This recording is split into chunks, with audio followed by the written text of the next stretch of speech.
જય Hind. Only for exam ચેનલમાં તમારા દરેકે દરેક મિત્રોનું હાર્દિક સ્વાગત છે. તો આજે આપણે વિડીયોમાં જોવાના છીએ કે મિત્રો મેં તમારા માટે સ્પેશિયલ 1500 મિત્રો જે જનરલ નોલેજના મિત્રો જે પ્રશ્નો છે એની મિત્રો એક પીડીએફ ફાઇલ બનાવી છે અને એમાંથી હું દરરોજ તમારી સમક્ષ 50 મહત્વપૂર્ણ જનરલ નોલેજના પ્રશ્નો મૂકવાનો પ્રયત્ન કરું છું કે જે આજે ભાગ નંબર 10 છે. તો વિડીયો પૂરેપૂરો જોજો કે ગુજરાતની મિત્રો આવનારી કોઈ પણ સ્પર્ધાત્મક પરીક્ષાની અંદર તમારે પ્રશ્નો કામમાં લાગશે. તો વિડીયો પૂરેપૂરો જોજો.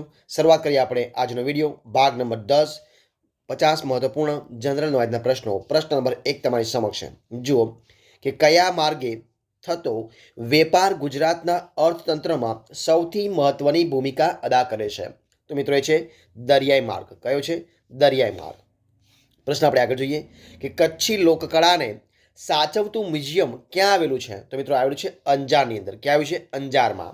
પ્રશ્ન આગળ જોઈએ આપણે કે ગુરુ નાનક કચ્છમાં ક્યાં રહેતા હતા? તો મિત્રો એ રહેતા હતા લખપતની અંદર. ક્યાં રહેતા હતા? લખપતમાં. પ્રશ્ન આપણે આગળ જોઈએ કે કચ્છમાં આવેલું કયું સ્થળ મોઢેશ્વરી અને આશાપુરા માતાના મંદિરો માટે જાણીતું છે? તો એ છે તેરા ગામ. મિત્રો કયું છે? તેરા ગામ. આગળ જોઈએ આપણે કે કચ્છના કયા ગામને ભારત સરકારે હેરિટેજ વિલેજ તરીકે જાહેર કર્યું છે? તો મિત્રો એ છે તેરા ગામ. કયું છે? તેરા ગામને. પ્રશ્ન આગળ કે ગુજરાતનું કયું બંદર બંદર એ મુબારક કયું બંદર એ મુબારક તરીકે ઓળખાતું હતું? તો મિત્રો એ છે સુરત. કયું છે? સુરત એ ઓળખાતું હતું. પ્રશ્ન આગળ અડાલજની વાવની લંબાઈ કેટલી છે? તો મિત્રો એ છે 84 કિલોમીટર. કેટલી છે?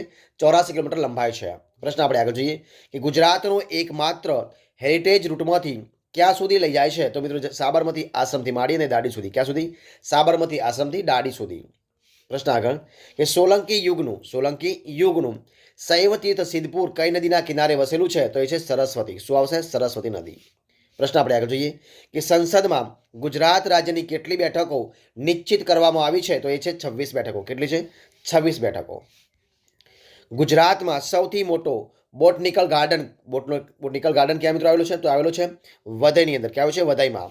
પ્રશ્ન આપણે આગળ જોઈએ કે સ્વતંત્ર ગુજરાત રાજ્યમાં પંચાયતી રાજ ક્યારથી અમલમાં આવી છે? તો 1 એપ્રિલ 1963.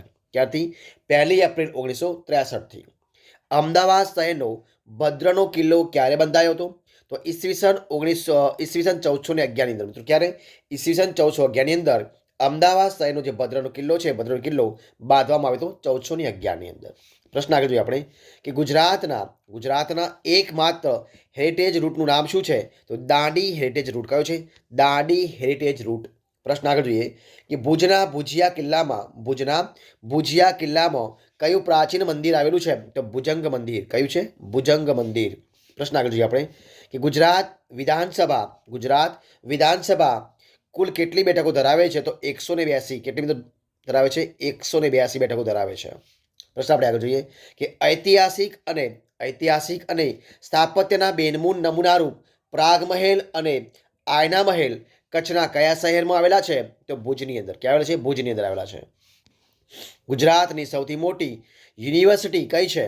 તો ગુજરાત યુનિવર્સિટી સૌથી મોટી છે. કઈ છે? ગુજરાત યુનિવર્સિટી.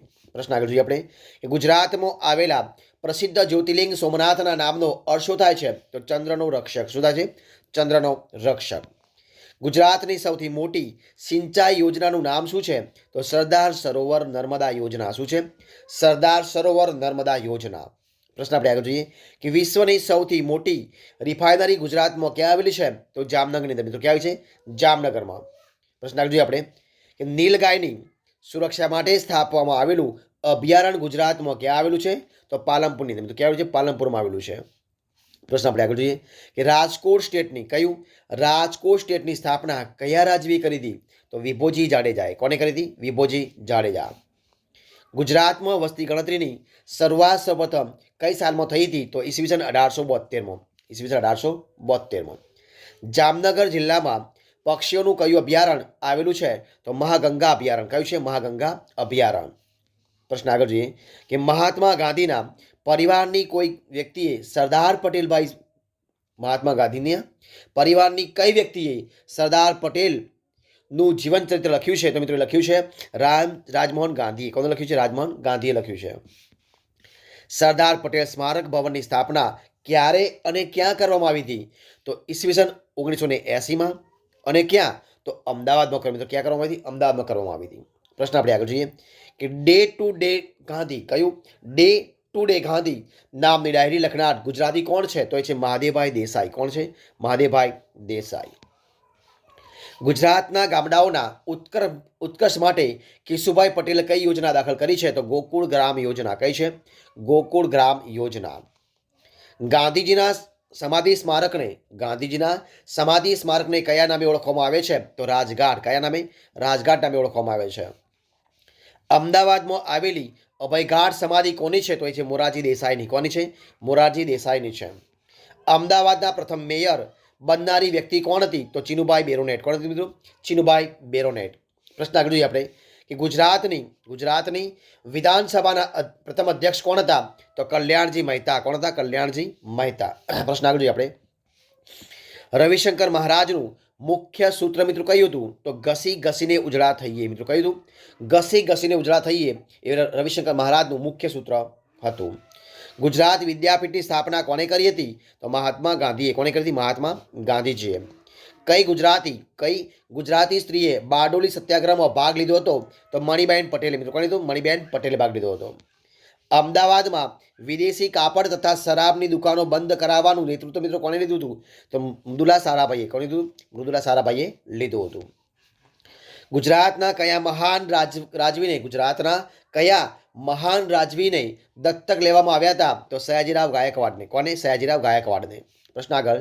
ભારતના રાષ્ટ્રીય ધ્વજની સૌપ્રથમ રચના ગુજરાતની કઈ વ્યક્તિએ કરી હતી? તો મેડમ ભીખાઈજી કામાએ. કોને? મેડમ ભીખાઈજી કામાએ.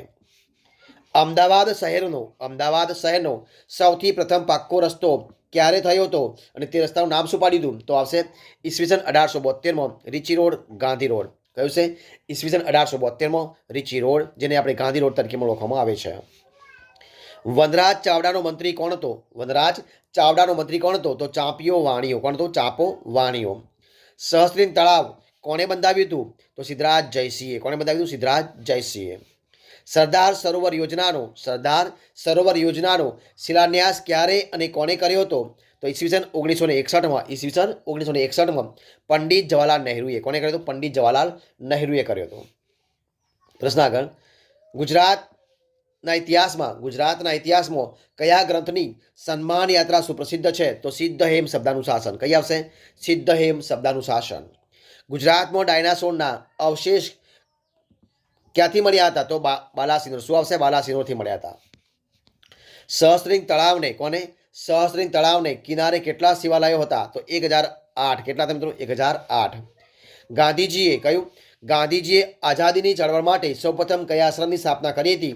તો કોચરબ આશ્રમ. કયો આવશે? કોચરબ આશ્રમ.